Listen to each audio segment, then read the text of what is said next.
जय भीम।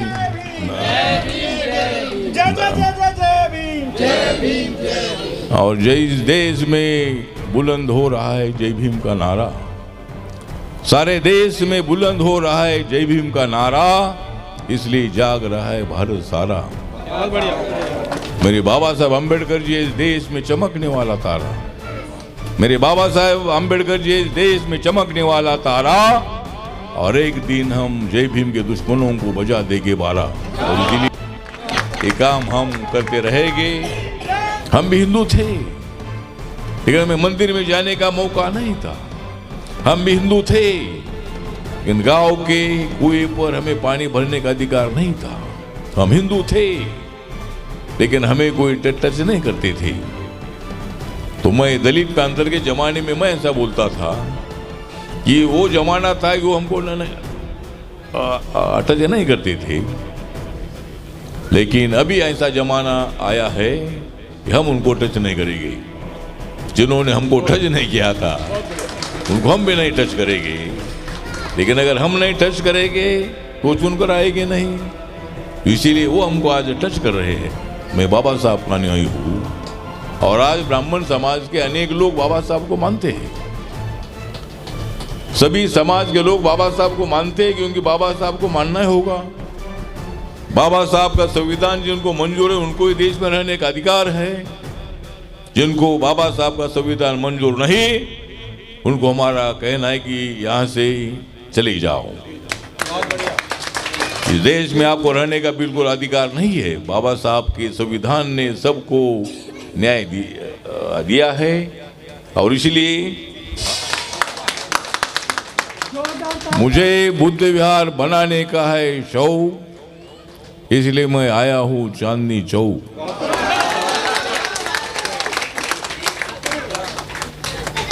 तो चंद्रबोधी Patil ji Buddhist society of India के अध्यक्ष हैं, और अनेक सालों से उनके साथ मेरे बहुत नज़दीक के संबंध रहे हैं। मैं पार्लियामेंट में हूँ, एज ए बुद्धिस्ट एमपी हूँ। मैं 3 बार लोकसभा में था, अभी मैं तीसरी बार राज्यसभा में चुनकर आया हूँ, और शायद रिपब्लिकन पार्टी के इतिहास में 6 बार सांसद बनने का मौका मुझे मिला है। तो आप सभी लोगों का, हमारे तो सुनील बहुत जी आए थे चंद्रबोधी पाटिल के साथ, उन्हें मुझे यहाँ का इतिहास बताया, और मैंने तय किया कि चांदनी चौक को भेंट देनी चाहिए। और मैं चांदनी चौक आया हूँ आप सभी लोगों को जगाने के लिए। मैं चांदनी चौक आया हूँ मैं आप सभी लोगों को जगाने के लिए, और मैं जा रहा हूँ तुम्हारे दुश्मनों को भगाने के लिए। तो हम सब लोगों को मिलकर सिद्धार्थ गौतम बुद्ध जी का जो विचार है, सिद्धार्थ दलित नहीं थे, वो क्षत्रिय थे। उन्होंने मानवता के विचार के लिए, आदमी के मन का जो अहंकार है, इस अहंकार को निकालने के लिए, समाज की विषमता खत्म करने के लिए उन्होंने अनेक दिन तक तपस्या की बोध गया में, और वहाँ उनको जो ज्ञान प्राप्ति हुई वो बुद्धिज्म के माध्यम से पूरे दुनिया के सामने रखी गई। गौतम बुद्ध जी का विचार विश्व शांति का है। नरेंद्र मोदी साहब जो देश के प्रधानमंत्री हैं, बीच में एक प्रोग्राम हुआ था, सिद्धार्थ गौतम बुद्ध के अनेक मूर्तियां, अनेक अवशेष का प्रदर्शन था। उसका उद्घाटन नरेंद्र मोदी जी के हाथों से हुआ था।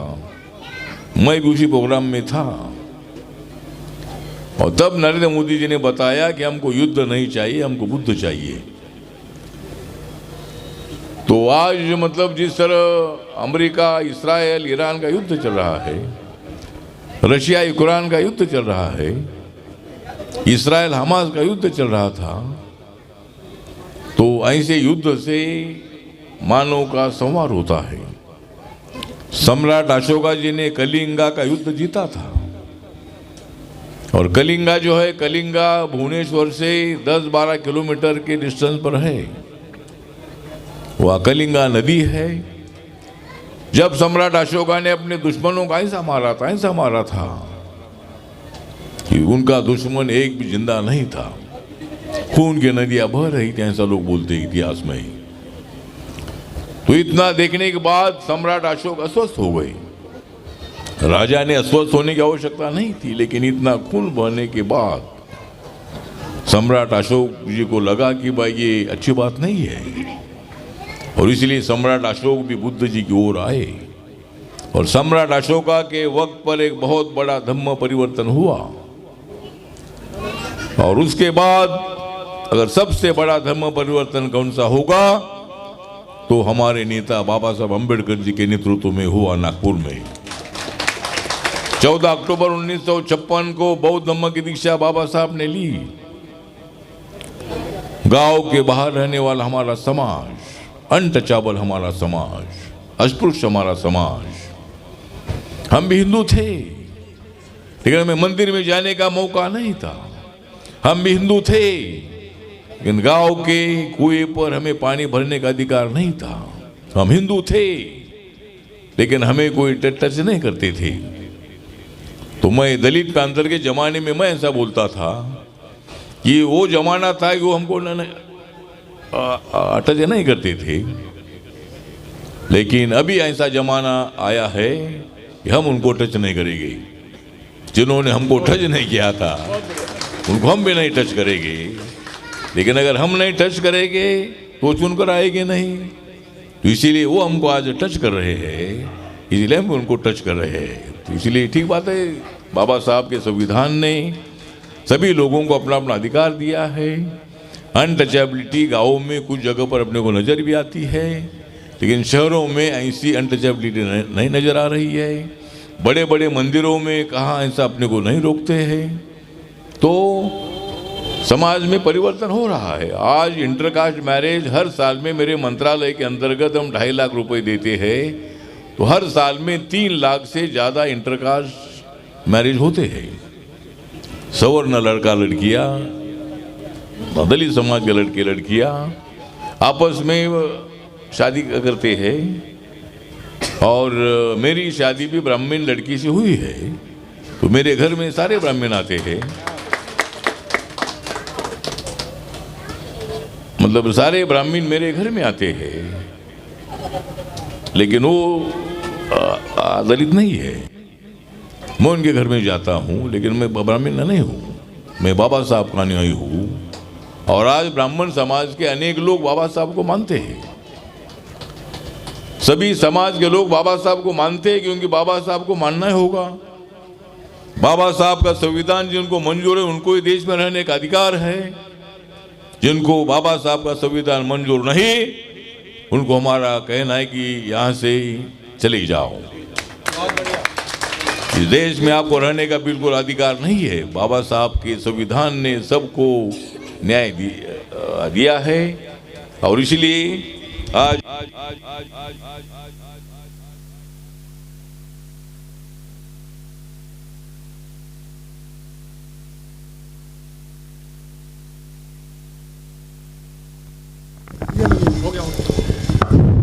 हमारे भिक्षु संघ के हमारे बनते सुमेधु जी, बनते नागसेन जी, बनते सूर्या बोधी जी, उसके साथ साथ हमारे शंकर राव ढेंगरे, सुनील बौद्ध मेरे पास आए थे। ये सुनील अपना मतलब मूंछ वाले सुनील, तो सुनील जी आए थे चंद्रबोधी पाटिल के साथ, और तब ये डेट तय हुई। दूसरे हमारे विनय बौद्ध जी है, और आज का इस सूत्र संचालन करने वाले मिलेंद्र गौतम जी है। बहुत अच्छा बोलते हैं और इतना बोल रहे हैं कि आपको रिपब्लिकन पार्टी में लेना पड़ेगा। मतलब अच्छा आप इंट्रोडक्शन कर रहे हैं। यहाँ दूसरे हमारे विनय बौद्ध, विजय बौद्ध, मिक्कू मिक्कू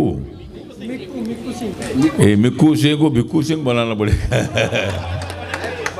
मिक्कू सिंह, हाँ मिक्कू सिंह है, शशि बौद्ध है, नाम बहुत अच्छे हैं आपके। रोहित कुमार गौतम है, हमारे गोविंद सरोज, वीरेंद्र कुमार, मेरे मंत्रालय के कैबिनेट मंत्री वीरेंद्र कुमार है, मतलब जो मध्य प्रदेश से बिलोंग करते हैं। अमित राव है, देशराज गौतम जी, रविंद्र मास्टर जी, और भी आप सब लोग यहाँ मौजूद हैं। तो मुझे और भी एक मीटिंग में जाना है, तो ज़रूर या जल्दी बुद्ध विहार बने, उसके लिए मैं यहाँ के जो मेंबर ऑफ पार्लियामेंट है, हाँ हमारी वंदना सिद्धार्थ है, बहुत अच्छी ये गायिका है, और हमारे महाराष्ट्र में शायरों की संख्या बहुत है, गांव में शायरों की संख्या है। एक परिवर्तन कला महासंघ नाम का एक संस्था है, और उसमें कम से कम 20,000 लोग हैं, और उसका मैं अध्यक्ष हूँ। जो गाने वाले, लिखने वाले, बजाने वाले, कोरस करने वाले, ऐसे तमाम लोगों की एक कलाकारों की संस्था है, और उसमें 20,000 तक लोग महाराष्ट्र के हैं। तो इसी तरह वंदना जी ने बहुत अच्छा गाया, आपकी आवाज़ गाने में बहुत, आपकी आवाज़ अच्छी है, और भाषण में मेरी आवाज़ बहुत अच्छी है, और इसलिए तो इसी तरह आप यहाँ, आप सब लोग इधर आए हैं, जरूर है। जो बुद्ध मूर्ति है बहुत हिस्टोरिकल बुद्ध मूर्ति है, और यहाँ एक अच्छा बुद्ध विहार बनना चाहिए। इसके लिए यहाँ के जो मेंबर ऑफ पार्लियामेंट कौन है, यहाँ के एमपी कौन है, मेंबर ऑफ पार्लियामेंट? हाँ परवेज खंडेलवाल जी है, तो बीजेपी के है वो, और मैं जिस सरकार में हूँ, मेरी party Republican party of India, Babasaheb की पार्टी एनडीए में है, और मैं और इसी तरह उनसे मैं बात करूँगा। और माननीय मुख्यमंत्री मैडम, वो भी हमारी अच्छी पहचान की है, उनके साथ बात करके, और हमारा जो कल्चरल मिनिस्ट्री है उससे बात करके, जितनी भी आपके लिए मदद हो सकती है ऐसी मदद लेकर यहाँ एक अच्छा बुद्ध विहार जो है, ये बुद्ध विहार बनाने के लिए ज़रूर मैं आपके लिए मदद करूँगा। और यहाँ एक अच्छा जगह भी है, और यहाँ बुद्ध विहार भी हो सकता है, मेडिटेशन सेंटर भी हो सकता है, भिक्खू निवास भी हो सकता है। जो भी भिक्खू यहाँ से पूरे ऑल इंडिया से आएंगे, उनको रहने के लिए भी यहाँ सुविधा हो सकती है।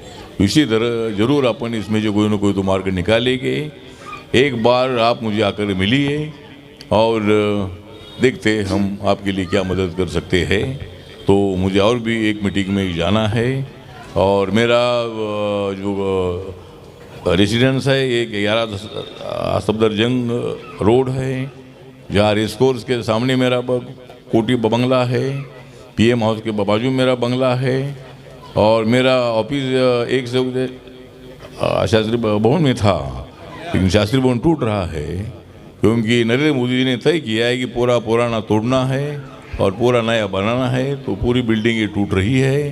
तो हमारे नेताजी नगर में अभी नया ऑफिस में भी गया नहीं, लेकिन वहाँ हमारा ऑफिस शिफ्ट हो रहा है। तो जो भी काम कभी आपका होगा, उस काम के लिए आप मेरे पास आ सकते हैं। मैं अपने समाज का तो मंत्री हुई हूँ, लेकिन कोई भी समाज का आदमी मेरे पास आता है तो मैं उनके लिए मदद करता हूँ। उनका ट्रांसफ़र का केस हो, कोई नौकरी का केस हो, और भी कोई मेडिकल के लिए हेल्प हो, जो भी आपका काम हो, उसके लिए हम आपको मदद करते हैं। तो इसी तरह फिर एक बार आपका धन्यवाद करता हूँ। और आज का दिन मुझे ज़रूर रहेगा याद, आज का दिन मुझे ज़रूर रहेगा याद, इसलिए आप सभी का मैं करता हूँ धन्यवाद। नमस्कार, प्रणाम, जय भीम।